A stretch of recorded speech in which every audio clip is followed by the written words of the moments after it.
Hey folks, and welcome to another episode of Crit Hit Reviews, with your host, Arlyeon. On today's episode, I'll be talking about FantaBlade's stylish hack-and-slash, Icey. But did I find it to be an overall slick experience, or did the game's curious nature have a chilling effect? In a desolate bunker, an android opens her eyes to a world made desolate by a madman. She must kill Judas. This is what she knows. But is this the first time she's been to this place? Who or what is the voice guiding her on her task? The Black Star will rise. So, I wasn't sure what to expect from Icey when I went in, aside from a few odd remarks on its Steam page, but it certainly wasn't what I got.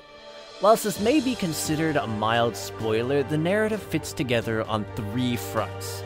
The base layer of the game is an anime-tastic plot that sees you rampaging forward to save the world. It's fairly generic in that regards, with your journey and goals being narrated to you. The second layer, however, is if you choose to go off the rails, as you're not actually required to do what the narrator tells you. Whether it's bumbling into secret segments of the game, sequence breaking to bypass segments, or simply choosing to be defiant or interacting with the narrator in certain instances, you're able to explore an altogether different side of Icey, one which explores the nature of it as a game in an often hilarious and sometimes dark manner. The third layer, however, exists as a thread between those two former ones and also on its own, as there's hints of a cosmic horror story littered throughout the game for a diligent player to find.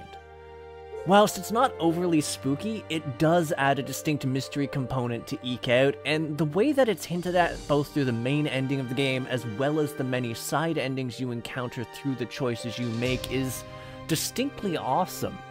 And if you want to see the final ending of the game, you're gonna have to get to the bottom of that mystery. But how does it play? As far as stylish hack-and-slash games go, it's actually quite solid.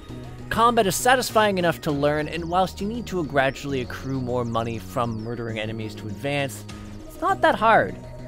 It actually didn't take me long to acquire a flexible array of abilities to confront enemies. That said, I will admit that a good chunk of my playthrough I was stuck on easy mode, because to select the difficulty mode, you need to answer a questionnaire, and I didn't realize this. And I also didn't find out how to change it until like a few hours in. Hint! You need to chillax right at the start door for like a minute or two. It's a weird and not exactly intuitive design decision, but whatever. It didn't really stop me from enjoying the process of setting up combos or weaving between attacks to counter enemies, so I'm not going to be all that picky. Though, the game's various bosses are a lot tankier and normal as compared to easy, which makes their multiple health bars a lot more meaningful when you can't burn them down as swiftly. The fact that you do get health back for pulling off finishers does help to keep you in the fight, but the lack of health ups mean you need to be a lot more careful as you scale upwards in difficulty.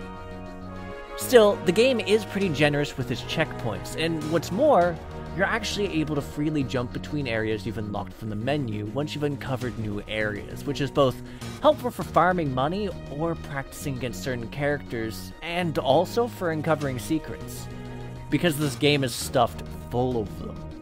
Whether it's hidden portals or chests full of money to upgrade yourself that are squirreled away in vents, sewer pipes, or even an attic window, there's a lot of optional cash to be found.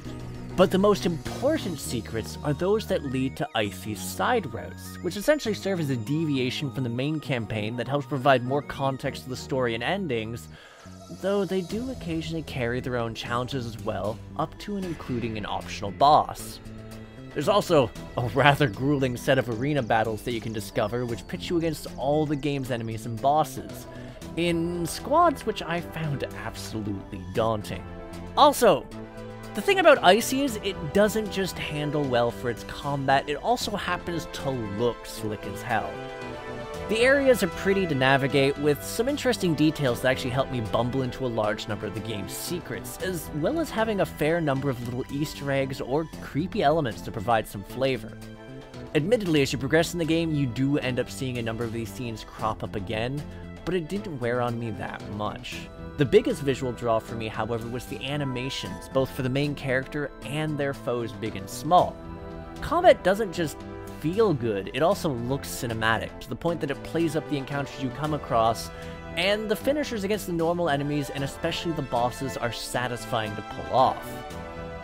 There's also a fair bit of ear candy too, because there's a seriously lovely soundtrack to hack and slash alongside.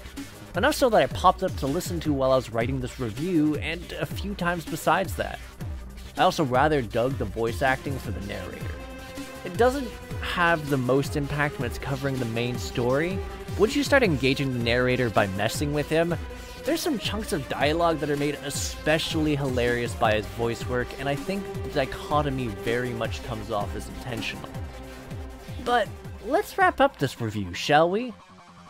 Whilst I didn't find Icey to be a lengthy experience, it was one I found to be incredibly fulfilling all the same. The integration of the story, alongside the stupid choices that players make, was something I found to be really enjoyable to explore in and of itself. But the multiple layers to the storytelling and the weird meta backstory that the entirety of the experience culminated in was awesome to discover. It had been a pleasure to uncover in and of itself, but the fact of the matter is Icey was also a really solid gameplay experience. I had a blast with the combat, especially when I discovered how to swap the difficulty up to normal, and I learned that the enemies get a lot more vicious as compared to their initial counterparts. Ultimately, I'd say that Icey well and truly deserves to be called a crit hit, because it compelled me to shuffle through it and try my hardest to unearth all of what it had to offer. Anywho, thanks for tuning in. If you agree, disagree, or just have something to say to me, feel free to comment. And for those interested in more indie reviews, developer interviews, or our Monday TTRPG content, hit the subscribe button and the bell so you know when there's a new release. There's also our Discord. You can click the link in the banner or the description so you can become part of our community, the Crit Hit Cauldron. Lastly, if you'd like to help support the channel, we do have a coffee running now to help supplement funds for a lovely editor and to make sure we can continue to provide quality content. Again, check the description and the banner for them links. That said, I'll catch you on the next episode of Crit Hit. Take care till then, folks.